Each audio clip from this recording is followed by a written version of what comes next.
आदर्श बाल निकेतन high school के इस 64वें वार्षिक उत्सव 64th एनुअल डे इसमें उपस्थित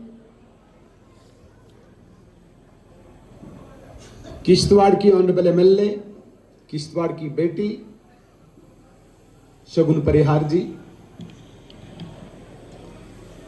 आदर्श बाल निकेतन मैनेजिंग कमेटी के चेयरपर्सन आदरणीय श्री कृष्ण जी, आदर्श बाल निकेतन मैनेजिंग कमेटी के सभी आदरणीय सदस्य,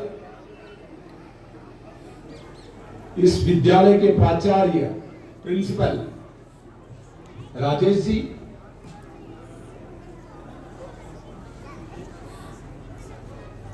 यहां पर किश्तवाड़ के सभी गणमान्य लोग, भारतीय जनता पार्टी के जिला अध्यक्ष और सभी वरिष्ठ नेतागण,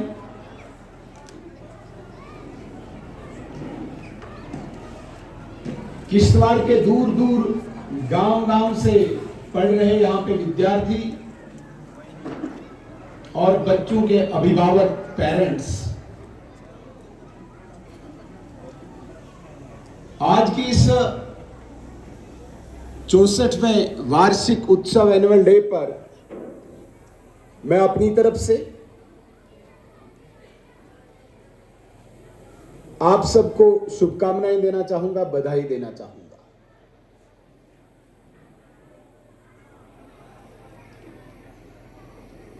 आदर्श बाल निकेतन हाई स्कूल में हर वर्ष ये एनुअल डे फंक्शन मनाया जाता है। जब हम स्कूल में पढ़ते थे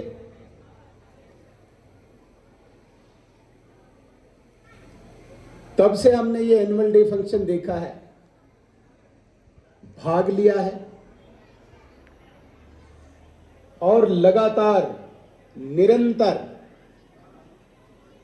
64 सालों से ये एनुअल डे फंक्शन स्कूल में मनाया जाता है।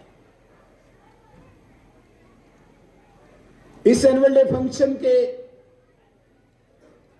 अनेकों मकसद हैं।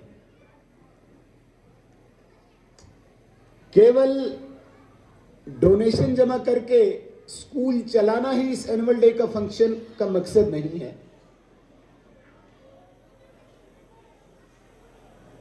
ये एक कारण है हम सब का इकट्ठा होने का।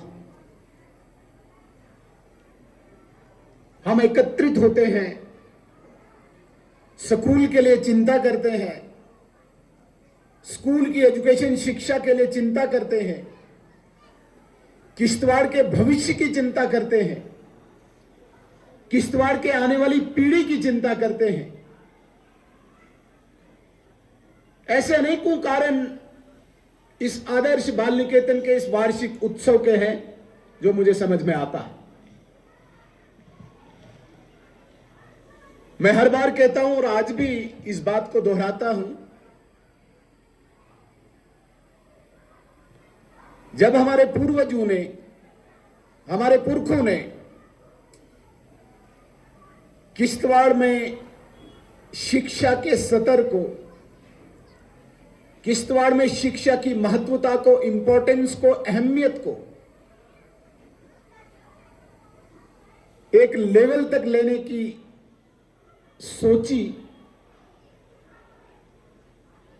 तो उस समय, उस वक्त कितना प्रयास किया होगा, कितनी कोशिश की होगी हमारे उन पूर्वजों ने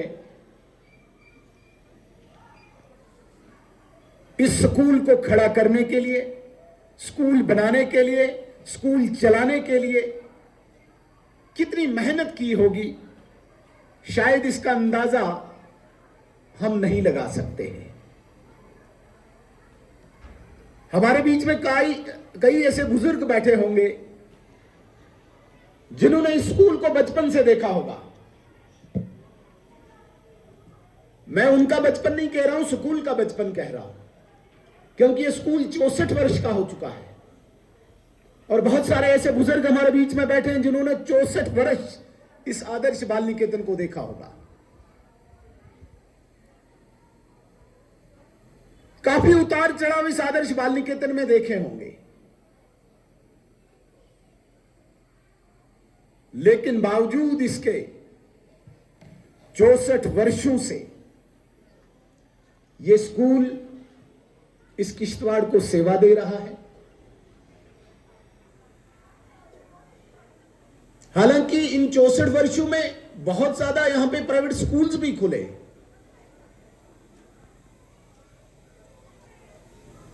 मैं किसी पे तंज नहीं कस रहा हूं, लेकिन स्कूल प्राइवेट जितने भी खुलते हैं एक पर्टिकुलर एक स्पेसिफिक मकसद के लिए होते हैं, कमर्शियल पर्पस के लिए होते हैं।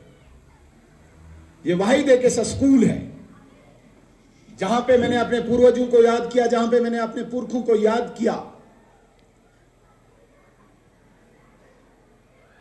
जहां पे केवल और केवल लोगों ने अपनी कुर्बानी दी है, अपने टाइम की, अपने समय की कुर्बानी दी है। यहां से कोई हासिल कुछ नहीं किया है।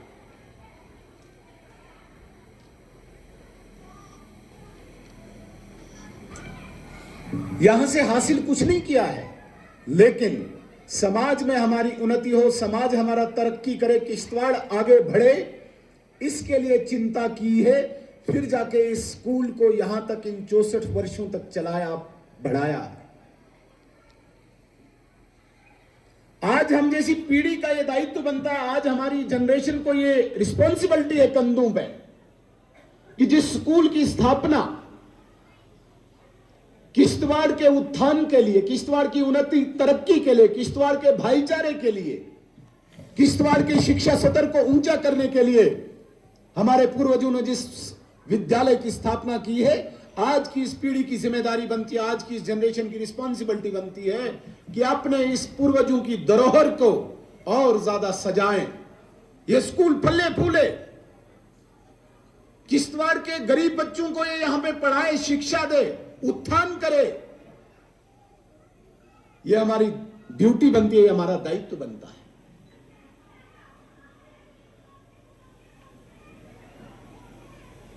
इसी बाल निकेतन की तर्ज पे किश्तवाड़ में एक और स्कूल है,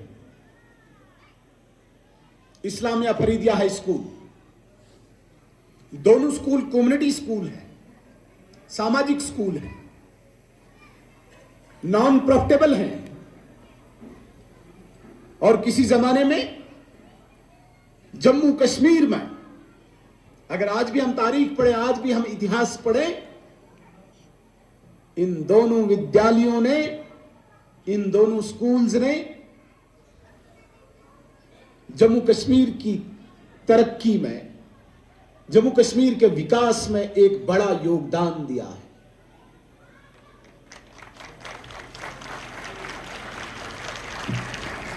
बहुत बड़े बड़े डॉक्टर्स, बहुत बड़े बड़े इंजीनियर्स इन स्कूलों से निकले हैं। आदर्श बाल निकेतन का आप अगर इतिहास पढ़ेंगे, पूरे जम्मू कश्मीर में टॉप किया है। भारत भूषण जी सेन जो सुपरिटेंडिंग इंजीनियर रिटायर हुए, कभी पूरे जम्मू कश्मीर में जो पोजीशन आई थी वो स्कूल ने लाई थी, और उस जमाने में, आज की बात नहीं है।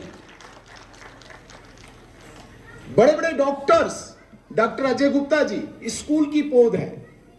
हमारे बीच में आज नहीं है Subhash Sharma ji, chief engineer, super intelligent person, इस स्कूल ने दिया। बदकिस्मती से उनकी मृत्यु हुई।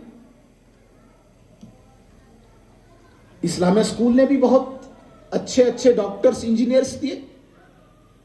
हमाल साहब जैसे एक यूनिवर्सिटी के वाइस चांसलर रिटायर्ड हैं। डॉक्टर्स, इंजीनियर्स देने के साथ साथ इन स्कूलों ने एक और काम किया था। उन्होंने तो अपनी सेवाएं इस प्रदेश को दी, लेकिन किश्तवाड़ का नाम रोशन करने के साथ साथ किश्तवाड़ में भाईचारे की बुनियाद को और मजबूत किया था। लेकिन आज बदकिस्मती, आज जिस प्रकार से एक सांप्रदायिक तनाव में हम जी रहे हैं, स्कूल अलग, दुकानें अलग, नौकरियां अलग, खेल के मैदान अलग, फिर हम कल्पना करेंगे भाईचारे की, वो कहां से आएगा। मैं कल भी अपने एक मित्र से बात कर रहा था, मैं उसके सामने चिंता जाहिर कर रहा था कि जिस दिशा पे आज किश्तवाड़ जा रहा है, हम सबको सोचना होगा, आखिर हमने यहीं पे रहना है, आखिर हमने यहीं पे जीना है, मरना है।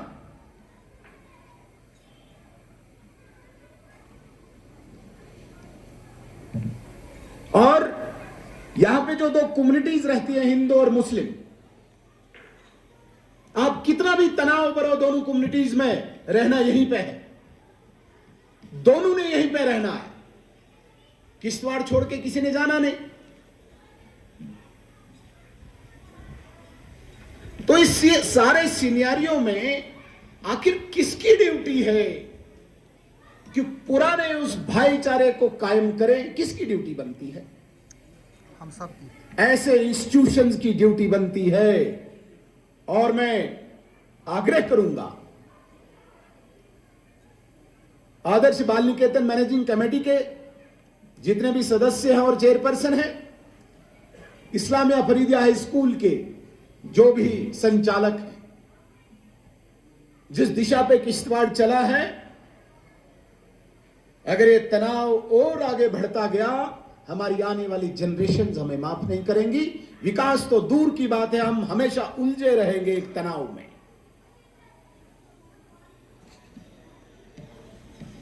शिक्षा देना सिर्फ यह मकसद नहीं कि मैंने मैथमेटिक्स पढ़ा लिया, मैंने इंग्लिश का पीरियड पढ़ा लिया, मैंने केमिस्ट्री और फिजिक्स पढ़ा लिया और बच्चा शिक्षित हो गया,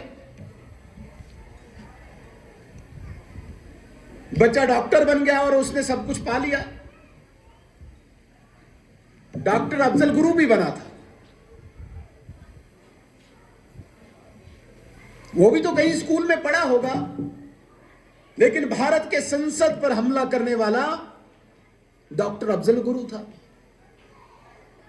उसने भी कहीं पढ़ाई तो पढ़ी होगी ना। बहुत बड़ा विद्वान याकूब मेनन भी था, चार्टेड अकाउंटेंट बना था वो भी तो शिक्षित था। शिक्षित का एक कतई मतलब नहीं कि मैंने कोई डिग्री हासिल की।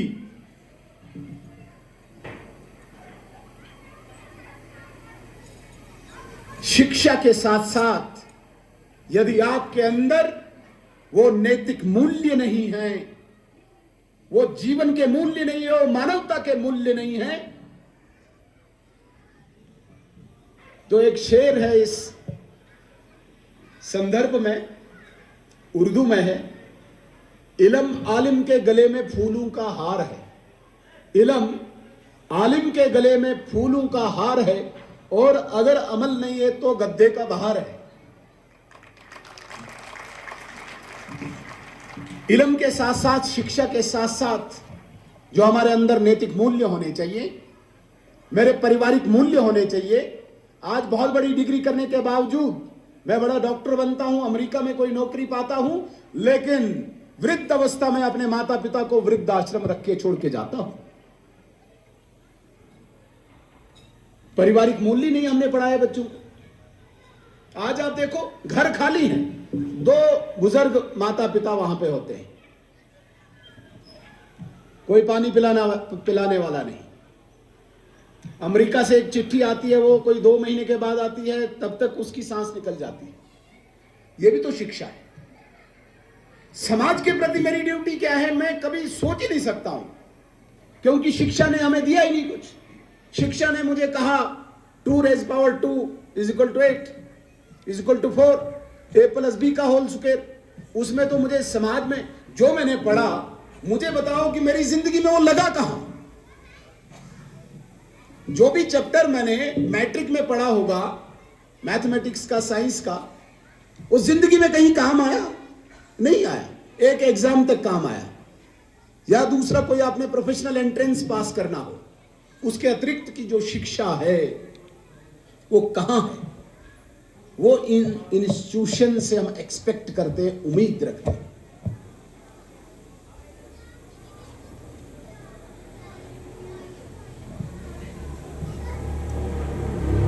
आदर्श बाल निकेतन की एक तारीख, एक हिस्ट्री है।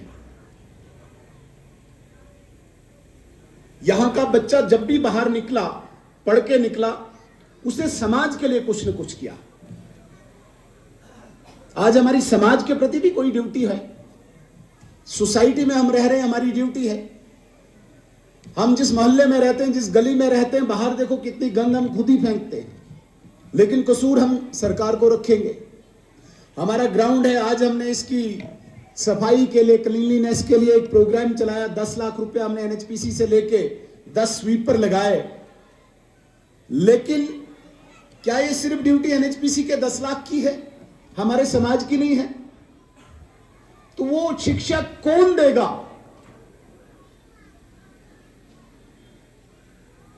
कहां से मिलेगी वो शिक्षा? ड्रग्स का आज जो प्रचलन यहां पे किश्तवाड़ में उरूज पे, जवानों के जवान जा रहे हैं, पता ही नहीं चल रहा है। माता पिता को भी नहीं पता चल रहा है, क्योंकि उसमें बदबू भी नहीं आ रही है। बस सिर्फ आंखें खोल के रखे होते हैं नौजवान। वो शिक्षा कौन देगा?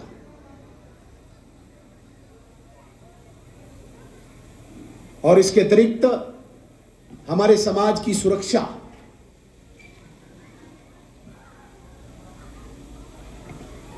हमारे गरीब की रक्षा, इस सब का दायित्व ऐसे इंस्टीट्यूशंस पे है। और मेरा निवेदन है, हमारे जितने भी आदर्श बाल निकेतन मैनेजिंग कमेटी के यहां पे चिंतक हैं, थिंकर्स हैं,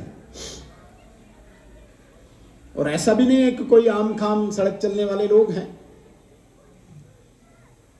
अपने टाइम सबने कहीं न कहीं अपनी महारत छोड़ी है। उनके अनुभव का उपयोग, उनके एक्सपीरियंस का प्रयोग इस स्कूल में होता रहा है। इसलिए हम दावे के साथ कहते हैं कि स्कूल की अपनी एक तारीख है। इस तारीख में कई हमारे बुजुर्गों ने अपना सर्वस्व न्यौछावर किया है। हम स्वर्गीय हंसराज परिहार जी को भूल ही नहीं सकते, कतई नहीं भूल सकता है बाल निकेतन का इंस्टीट्यूशन। स्वर्गीय हंसराज जी परिहार एक ऐसे व्यक्ति थे जिन्होंने अपनी सरकारी नौकरी को अलविदा कह दिया। नहीं, मेरे समाज को आज आवश्यकता है शिक्षा की, और शिक्षा के साथ साथ नैतिकता की। और उनका जीवन इस बाल निकेतन के लिए एक उदाहरण है। हम सुरेंद्र जी राठौर के जीवन को भूल ही नहीं सकते हैं।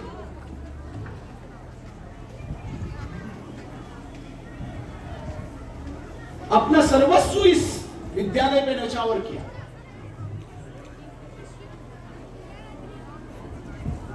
ऐसे कई लोग हो सकते हैं। एक नाम हमने सुना है, भंडारी साहब, नाम में भूल गया, जोधराम भंडारी जी। जोधराम भंडारी जी और नंदलाल गुरुजी ये कहते हैं कि लोगों के घरों में जाते थे तब पैसा भी नहीं होता था, कोई अनाज दे देता था, कोई दाल दे देता, कोई केसर दे देता, वो जमा कर करके इस इंस्टीट्यूशन को चलाते। स्वर्गीय चुनीलाल वजीर जी ने तो पॉलिश करके यहां के लिए डोनेशन जमा की है। फिर जाके हमने ये भवन देखा, आज ये पोत देखी है। लेकिन किश्तवाड़ के जितने भी वरिष्ठ लोग यहां पे बैठे हैं, हम सब जानते हैं कि थोड़ा सा डाउनफॉल आदर्श बाल निकेतन का हुआ।